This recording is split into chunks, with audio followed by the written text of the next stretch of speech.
It's WarCraft Day. Hey everybody, this is Stormy with the capital Z coming at you with another replay request. This is from a regular member from our Discord community, the capital Z. The name of the member is Jocke. So, I'm just gonna quickly check if everything is in place. The colors, Team Jocke is in the teal color.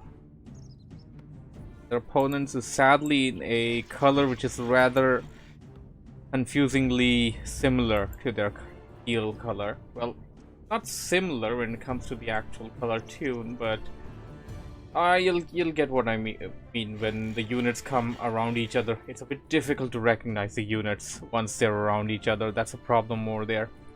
So welcome to replay request. This is a replay request by Jocke. He is spawning over here as the teal orc at the bottom left. On his right is his ally, WR3RR. I'm probably pronouncing it wrong because I haven't seen the pronunciation of this on Google. So we're just gonna refer to him as Tree, Jocke and Tree, Orc and Undead. They're gonna be facing off against two opponents known as GROLO, the Golden Orc, and Matrix, the Golden Undead. So we actually have a mirror, Orc Undead versus Orc Undead. See how this turns out to be, as the hero selection for GROLO is going to be the Blade Master. And Jocke's Blade Master, okay, I think I did see this one earlier.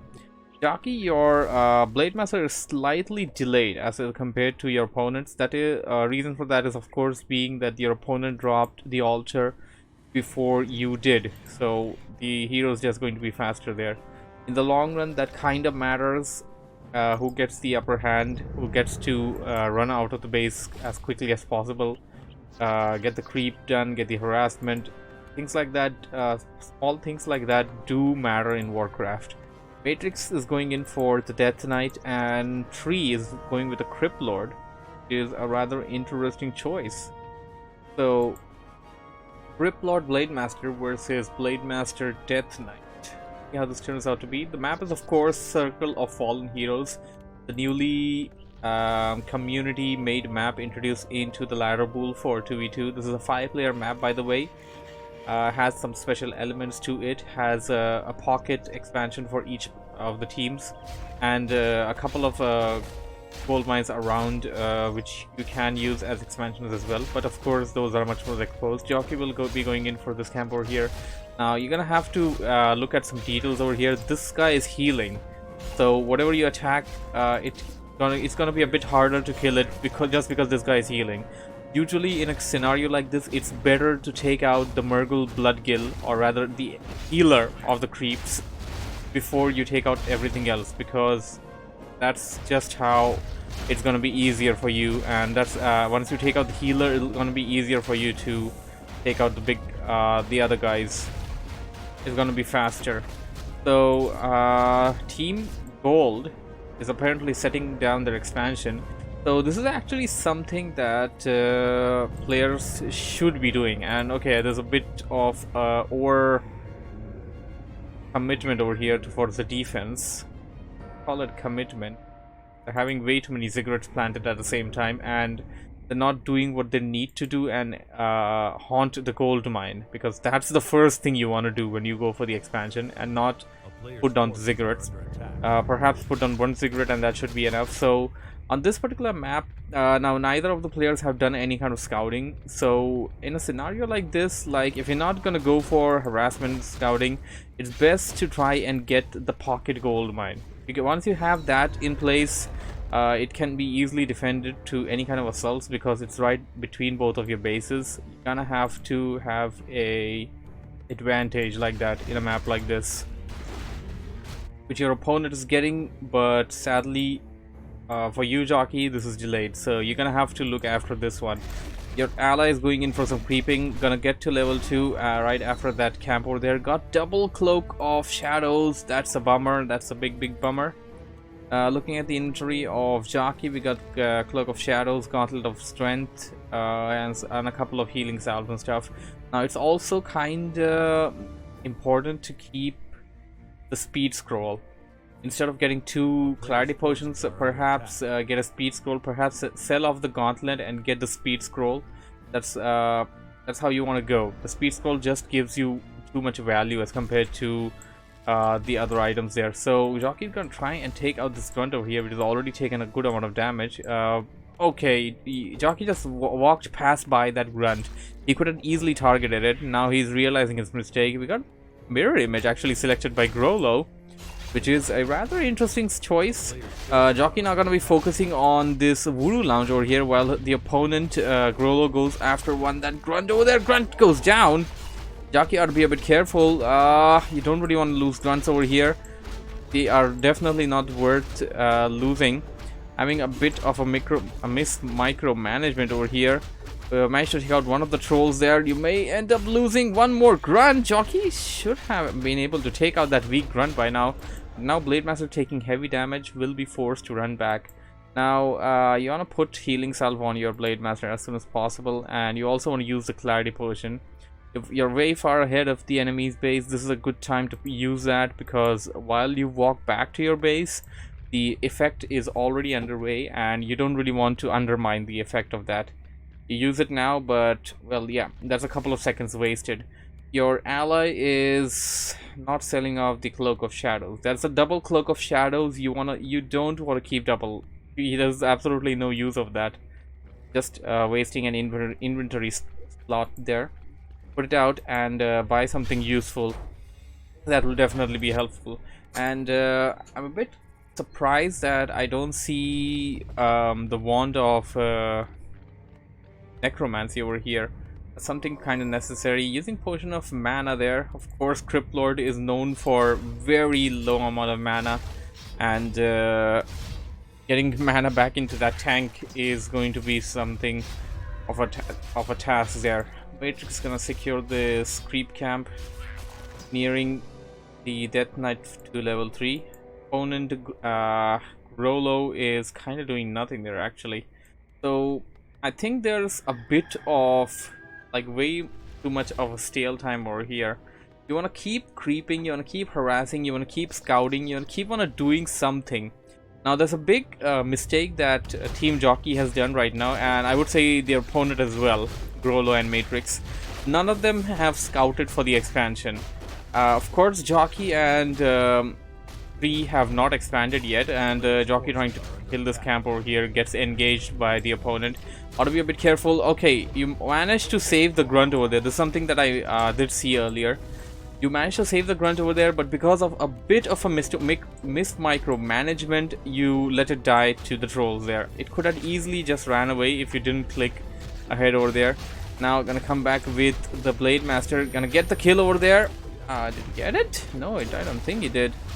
You're nearby, and okay, you could have stolen that item actually, but yeah, you didn't have enough slots, of course. Perhaps using one of the clarity potions earlier would have been a better choice. So gonna have to run back. We got an interesting choice actually, Dreadlord with the Vampiric Aura. Perfect for the Crypt Lord, I must say. So the Crypt Lord along with the Beetles are going to be gaining the Vampiric Aura benefit of getting the lifesteal ability by their attacks, and that's gonna be helping them out a lot. And considering the fact that Tree's ally Jocke is actually Orc, so Orcs mostly have melee units. So all of the melee Orc units, well, most of the Orcs that most of the usual Orc units are melee, Raiders, Grunts and stuff. So the thing is, they're gonna gain a lot of benefit with the Vampiric Aura over there. Okay, Team Gold is now trying to creep this camp out while Jocke comes in for the Jack. Now, you got a situation over here. You saw him creeping, you went in there to attack him. I'd say a good maneuver, but the thing is, this is 2 armies against 1. So it would had never worked out for Jocke either way. So perhaps just going in with the Blade Master had been a better idea. When you're playing as Orc, when you're playing as Blade Master, you wanna be on your toes. You wanna keep on lurking around the map. You want to creep with the Shadowhunter safely nearby your base at some points with the Shadowhunter and the army. And what the Blade Master needs to do is keep lurking around the enemy, keep scouting, keep doing Blade Master stuff. Just scout around the opponent, find out what he's up to, try to get some steals, try to get some jacks, go into their base, attack their peon line, try to attack their burrows, try to attack their under construction buildings. That's what you want to do as a Blade Master. You don't want to sit at your base and just do nothing, which is pretty much what Jocke is or has been doing up till right now with the Blade Master there. Gonna kill this camp over here, but of course that's not going to be giving your Blade Master level 3, which is kinda necessary at this stage of the game, 10-minute mark.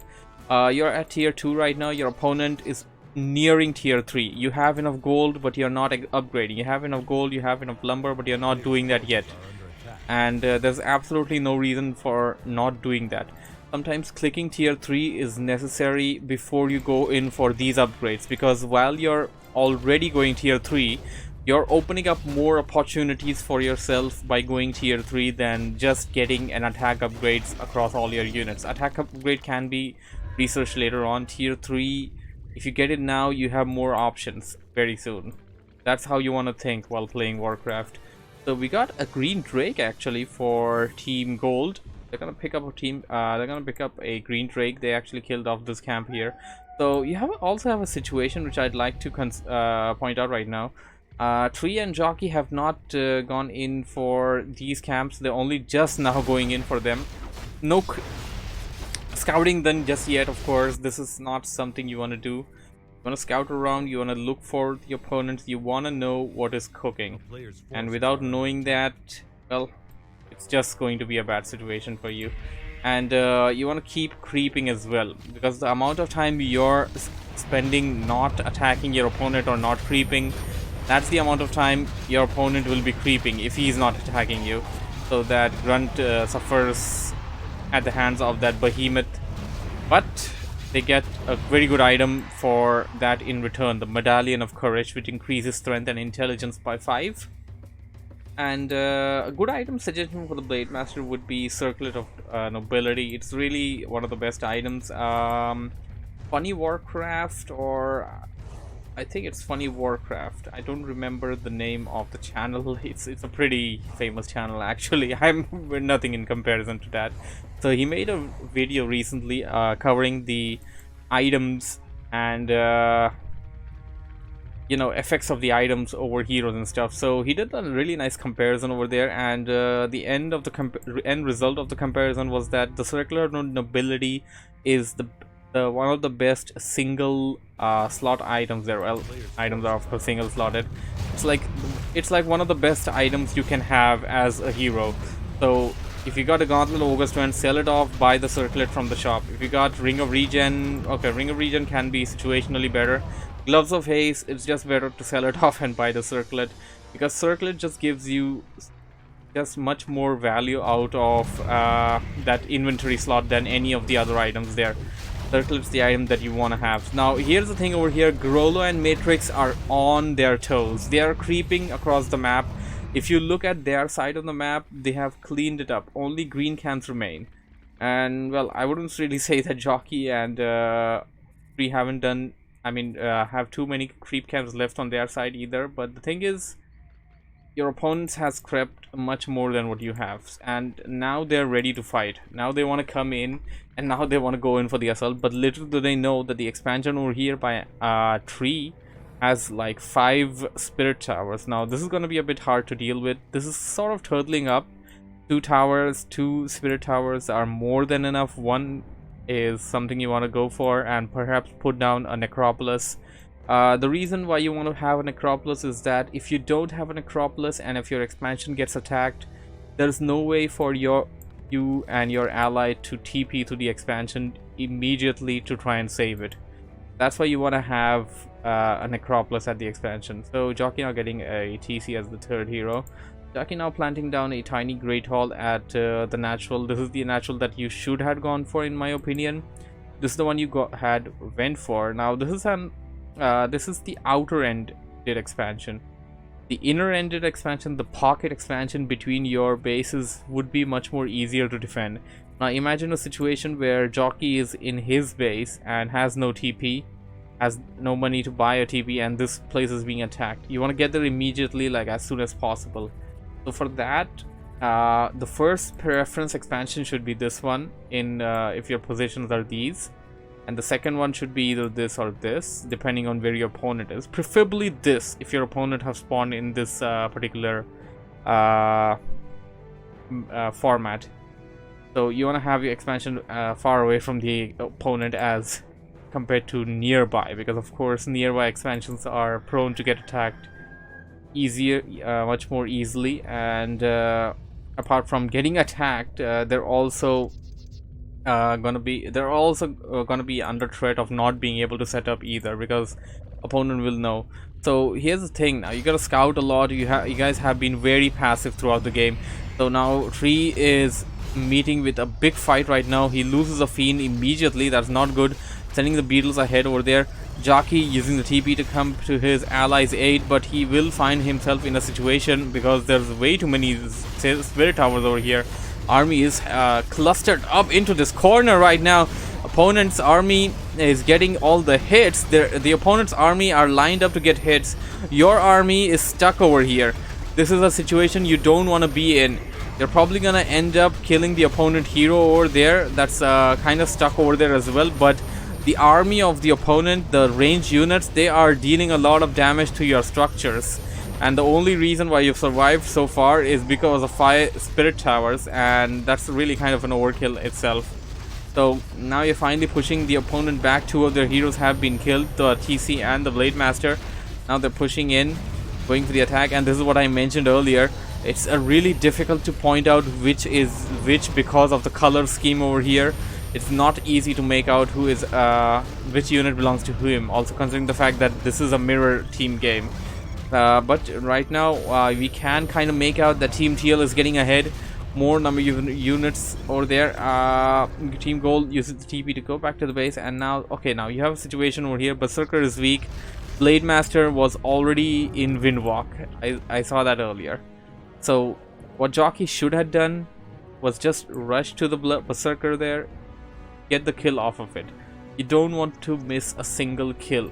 That's just what the Blade Master's wheelhouse is. That's his game. That's how a Blade Master is supposed to work. So one of your opponent Matrix is currently sitting at 90. He has the expansion, but he has a second expansion apparently. But now the thing is that at high upkeep he's gaining very low amount of gold. The gold mines are nearing completion. They're gonna have a situation over here right now real soon.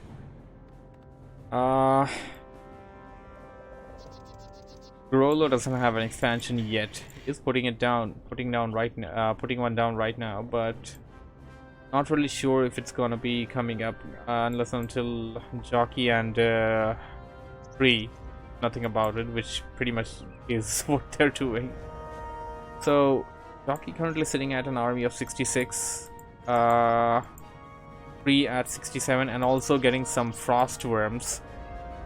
Frost Worms are really good over here in a game like this, and Jocke ought to go for some Shamans as well with Bloodlust upgrade. You can get some Bloodlust across those Frost Worms, nothing like it, brother. Nothing like that.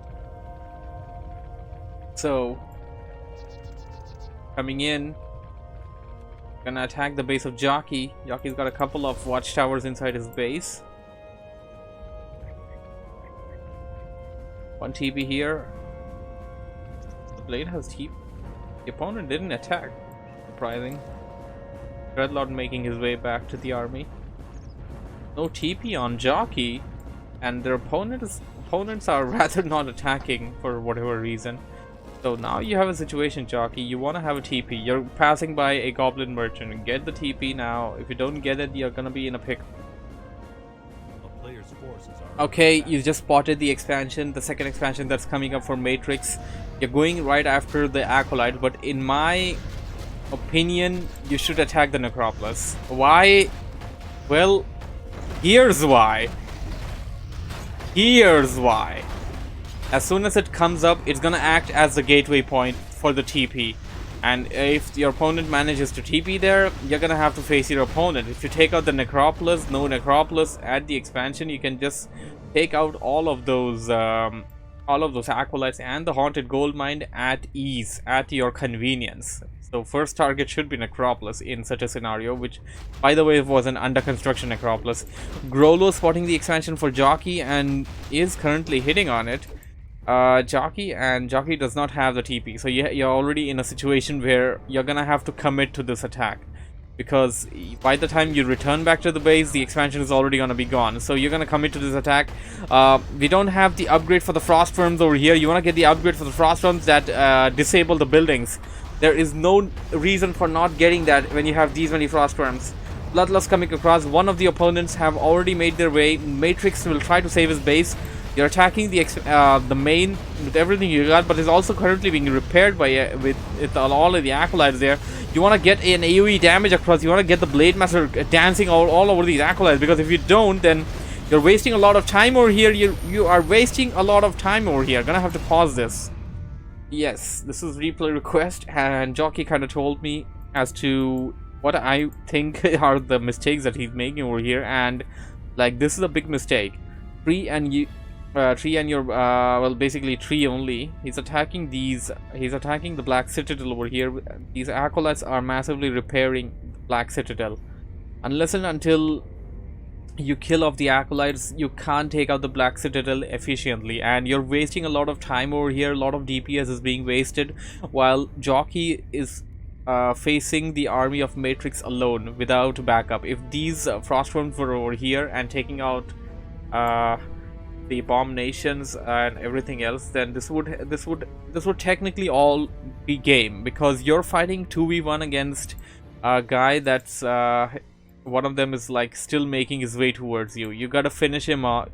You got the perfect scenario, you have the perfect situation over here to finish your opponent, but you're wasting a lot of your time attacking this Black Citadel, which is being repaired. If you either take out the acolytes or just attack the army, it would have just been a much better situation for you right now, which you're not doing. Now finally they managed to take out the Black Citadel. The frostworms are coming ahead, but now after all of that time that you gave your opponent's ally to get to the fight, he has finally made his way to the fight. He will come in, he will try to do everything he can to save his ally from certain death.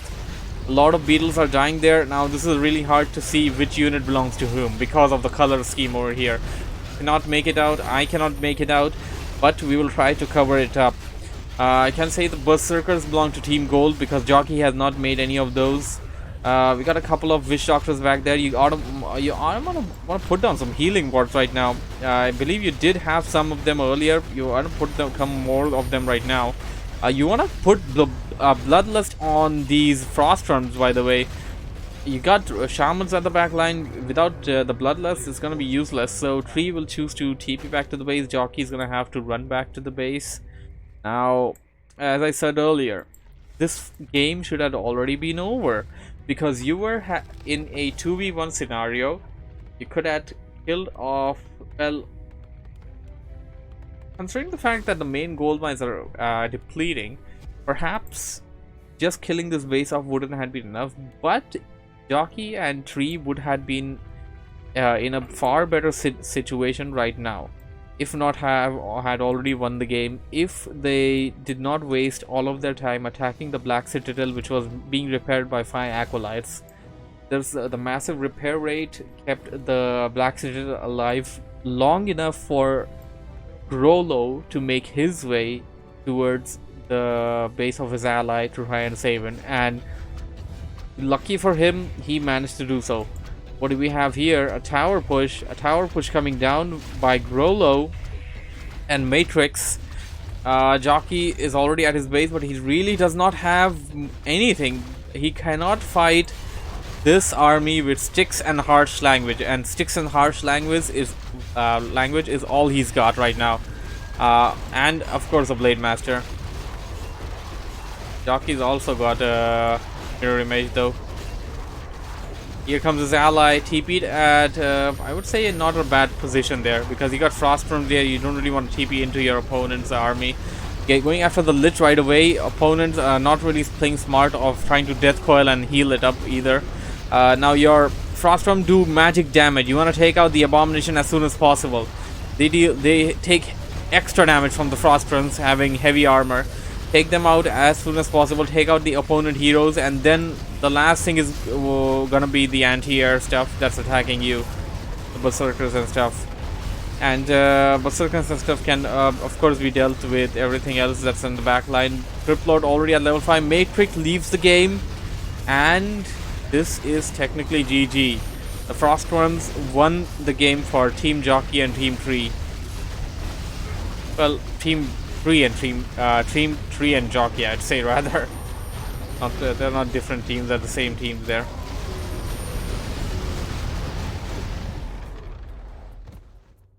Good game. Alright people, good game, well played by both players. Hope you guys enjoyed it. Thank you for watching, thank you for listening. If you have enjoyed what you have seen, don't forget to hit the like button, subscribe for more, and I will be seeing you in the next cast. Don't forget, this is replay request. Anybody can send me a replay over onto my Discord, and I will have a look at it. If it's good, I will definitely cast it. And about it for this particular cast, until we got some more coming in. Sadly, I couldn't see what Jocke typed to me on my Streamlabs X app phone. Thanks for the help, Stormy. Anytime, Jocke, anytime. So my face is a bit dark here. There's something you want to take care of, you know, professionalism. So I'm gonna end the recording here, and we're gonna have a look at what we're gonna do. Thanks you all for watching. See you in the next one.